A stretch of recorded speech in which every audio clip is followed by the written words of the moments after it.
సత్తెనపల్లి నియోజకవర్గంలోని పలువురు సీఎం సహాయ నిధి నుండి 81 మంది లబ్ధిదారులకు మంజూరైన 65,79,351 రూపాయల విలువగల చెక్కులను సత్తెనపల్లి నియోజకవర్గ శాసనసభ్యులు కన్నా లక్ష్మీనారాయణ జడ్పీ చైర్పర్సన్ శ్రీమతి హెనీ క్రిస్టినా అందించడం జరిగింది. ఎన్నికల సందర్భంగా ఇచ్చిన హామీల మేరకు కొండమూడు పేరేచర్ల జాతీయ రహదారి విస్తరణ, సత్తెనపల్లి మాదిపాడు మార్గంలో ఆర్ఓబి నిర్మాణాల పనులను ఏడాది పాలనలోపే ప్రారంభించుకున్నట్లు చెప్పారు. నియోజకవర్గంలో అభివృద్ధి పనులకు జిల్లా పరిషత్ నుంచి 90 లక్షల నిధులను జడ్పీ చైర్మన్ మంజూరు చేశారన్నారు. బార్ కౌన్సిల్ విజ్ఞప్తి మేరకు నూతన కోర్టుల నిర్మాణానికి జడ్పీ స్థలాన్ని అందజేసేందుకు జిల్లా పరిషత్ ముందుకొచ్చిందని అన్నారు. అర్ధంతరంగా ఆగిపోయిన జడ్పీ గెస్ట్ హౌస్ నిర్మాణానికి నిధులు మంజూరు చేయాలని కోరుతున్నట్లు చెప్పారు. జడ్పీ గెస్ట్ హౌస్ ముందు వాణిజ్య సముదాయం నిర్మిస్తే ఆదాయం వస్తుందని చెప్పారు. ఎన్నికల సందర్భంగా ఇచ్చిన అన్ని హామీలను కూటమి ప్రభుత్వం నెరవేరుస్తుందని కన్నా లక్ష్మీనారాయణ చెప్పారు.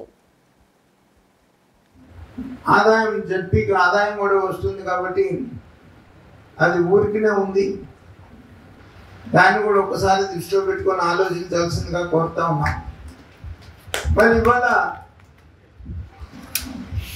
ఎన్డీఏ ప్రభుత్వం అధికారంలోకి వచ్చిన తర్వాత రాష్ట్రంలో చంద్రబాబు నాయుడు గారి నాయకత్వంలో, అలాగే కేంద్రంలో మోడీ గారి నాయకత్వంలో డబుల్ ఇంజిన్ సర్కార్